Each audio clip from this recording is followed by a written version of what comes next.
Whakaalawhala ia tu hane he tolu do wala tala tutupu he lata ia moe a whiawhi nei. Whakamua koe le kua ne tupua si masia e hila ke whahetu koe lau he motu he a whiawhi tapu e kwa mole, kua lau ia ai e tau masini ke he whale ta wili hila i tuila, mai kei ke whakatutala moe ulu whakatonu lahi, he potaanga he tau whahinga huala lahi infrastructure he whakatuwhano ko Andre Siohane. Tunga ia koe ua ni nsini to tolu mahoni, ke supply e lotu to tolu he motu si whakatutala ia matolu, mo e te hingoa te pohala ki lewekia ki e tau insini ua ia, mo e whewhe whoke whakatakanga ke lata ma tau tangata he hato tolo motu.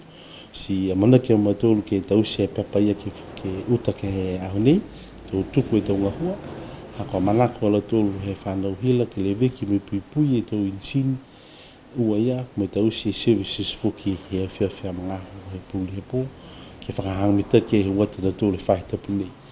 Kai mai longa, hako o ni he tau insinia, ko e masini ka hake liu ke tau si whuka ua sa limu fuli tō la, tō liu na la tōlu mo ia ke whakeloa mai ke tau si whuka notice he tapu nei, ke lata ia mai servicing ia he tau insini. Kai manako lahi e whahe hila ha ma tōlu, mo te tātanga hua ke kau whakataha ma oloa ke whakeloanga nei, hako e lari ke leweki ha tōlu a tau insini, ke tu mau e mui he hila. Ka aike ni ko whaile kua ke tu insini to liu whuki tuku e taha notice whuki ke lata ia mai whakiloanga ke lata mai tau tangata motu kai mahone u insinia mai ke whakamui e hila ha tōlu motu. Koe mga honei, koe whakatali atu ke he wāla ke hoko mai he wakalele he whahe tapu ka hau.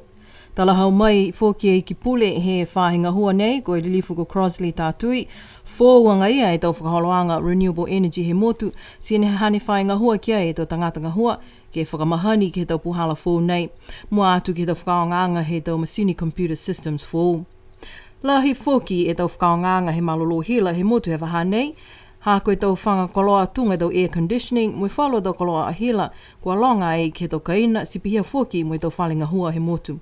Whakatai ai ke he tahe aho, koe ono seo e kilowatt he hila ka whakaonga ai. Si ka hoko e tau mga hoa whiawhi ki he pō, kua malikisi hake ki he whitu seo e kilowatt. He whakaonganga he hila he motu.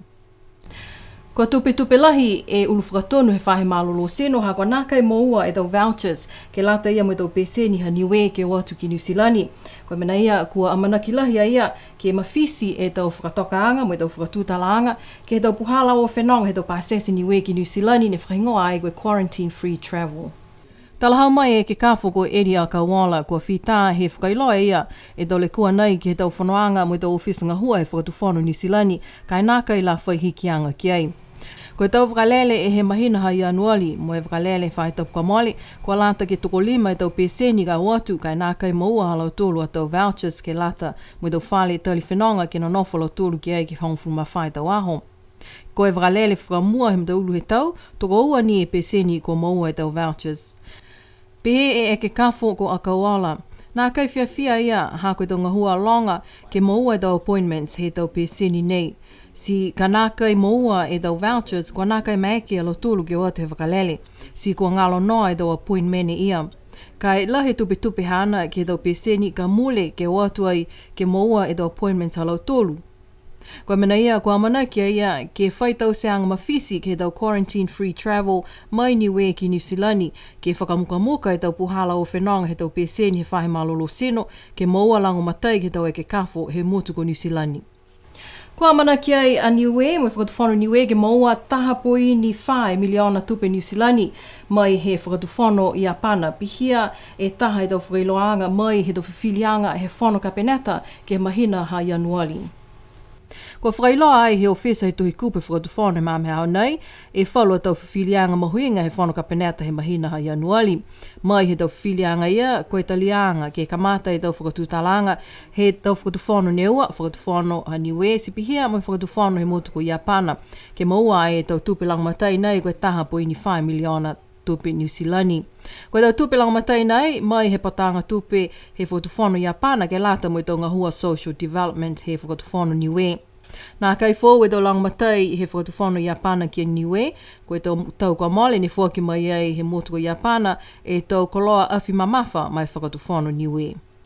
Taha e tau seanga ke lata mo e tau maweheanga he whakatuwhano niwe mo e taha matakau ko Tofia niwe.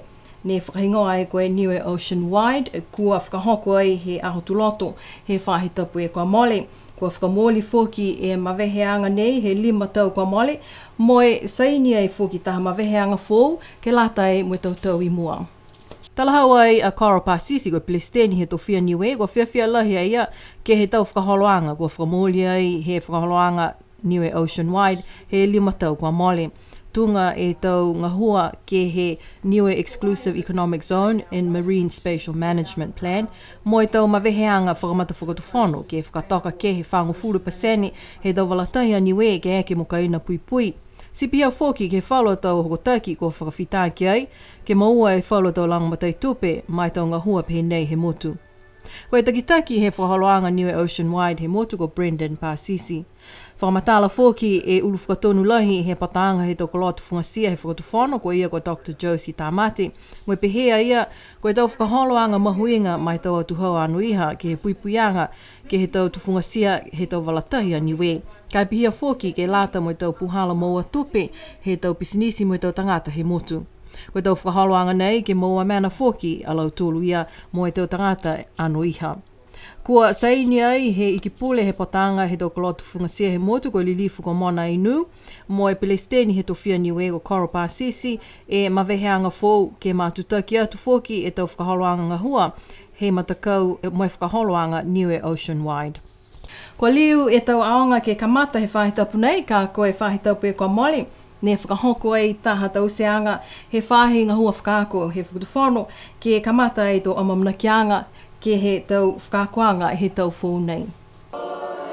Kua whakailoa fōki ke he tau seanga ia e tau ngahua mitaki he tau uawhi uafuru he mua atu fōki ke he tau ola NCA he tau whanau aonga tukolunga. Kua mahomu atu e mitaki he tau ola he tau whanau ke he tau uawhi uafuru mai he tau longa atu ki tua. Koe tau seanga nei fōki ke longona ai e tau whakamatalanga mai he whalo tau takitaki e whakatuwhano ke whakamawhanasia e tau loto he tau whaiaonga ha koe tau amanakianga ngahua ke lata mo e tau fōu nei. Takitaki anga manatu he tau nei ke lata me whekau nei he matolu, koe whakamalolo, mo e whakafōu e tau manamanatuanga ke lata me tau mui whakaako, pia fōki ni me whahi whakaako. Sia manaki ni ke mawhala e tau manamanatuanga ia he tau whaiaonga, ke whakatumau, ke whakafōu, me whakamalolo whoki ni hala tula tō ngahua. Iloa ai fōki a BCN News, kua malikisi hake e numela he tau whanau aonga tukolunga he motu, he tau nei ke he molea e uesea u whangu fulu e tau whanau aonga. Tokalonga i lau tulu ia o hake mai he aonga tau whanau iki, ke kamata ke he aonga tukolunga he tau nei. Amanaki ke munuina e tau whakakoanga he tau whanau nei ko watu ai ke he aonga tukolunga. Kai pihia hado tulu tau walatala tutupu ke latai moe awhiawhi nei. Koe awhiawhi tuloto, mātuta ke tau walatala tutupu ke he wangahau whakaperitania. Nona whua munuine po.